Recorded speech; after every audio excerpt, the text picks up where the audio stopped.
पिछले 5 हफ्तों से जारी ईरान और संयुक्त राज्य अमेरिका के बीच का युद्ध अब अपने एक सबसे खतरनाक और अनिश्चित चरण में प्रवेश कर चुका है, जहां हालात हर गुजरते घंटे के साथ और ज्यादा गंभीर होते जा रहे हैं।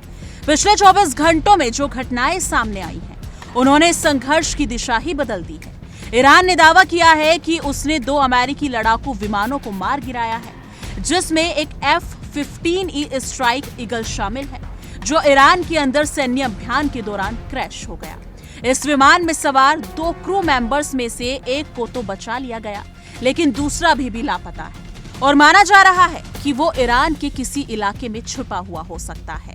इसके अलावा कुवैत के ऊपर उड़ान भर रहे AI-10 वॉरथॉग अटैक एयरक्राफ्ट को भी निशाना बनाया गया, जो अंततः दुर्घटनाग्रस्त हो गया। हालांकि उसका पायलट सुरक्षित बाहर निकलने में सफल रहा। इस पूरे घटनाक्रम को और ज्यादा चिंताजनक तब बना दिया गया जब लापता पायलट की तलाश में भेजे गए 2 ब्लैक हॉक हेलीकॉप्टर भी ईरानी हमलों की चपेट में आ गए।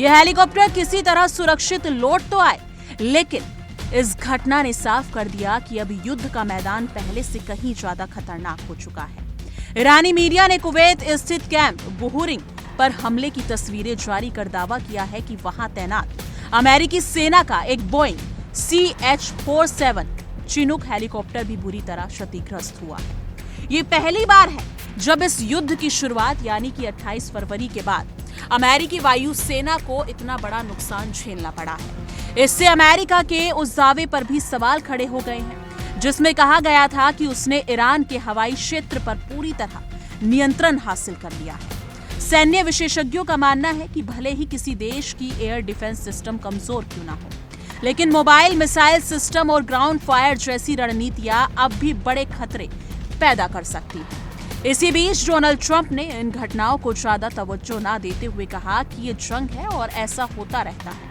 लेकिन विशेषज्ञों का मानना है कि ये घटनाएं उनकी रणनीति और दावों के खिलाफ जाती हैं। दूसरी तरफ ईरान के रिवॉल्यूशनरी गार्ड्स यानी कि IRGC ने लापता अमेरिकी पायलट को खोजने के लिए बड़े स्तर पर सर्च ऑपरेशन शुरू कर दिया। ईरानी संसद के स्पीकर मोहम्मद बागेर गलीवाफ ने इसे युद्ध का टर्निंग पॉइंट बताते हुए कहा कि अब लड़ाई सिर्फ सैन्य ताकत की नहीं, बल्कि मनोवैज्ञानिक और रणनीतिक दबाव की भी बन चुकी है। ईरान ने अपने नागरिकों से भी अपील की है कि वो लापता पायलट की जानकारी दे या उसे पकड़ने में मदद करे। यहाँ तक कि इसके लिए इनाम की भी घोषणा कर दी गई है।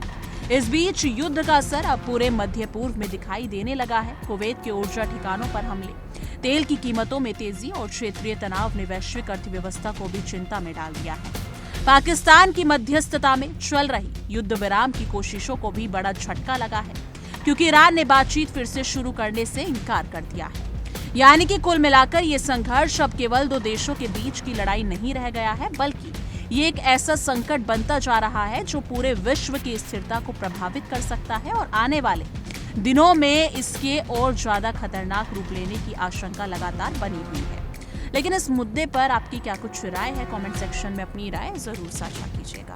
देखिए इंडिया डेली 24/7 अब आपकी स्मार्ट टीवी पर। इंडिया डेली मौजूद है सभी डिजिटल प्लेटफॉर्म पर लाइव और लगातार। इंडिया डेली 24/7 हर दिन राष्ट्र को समर्पित।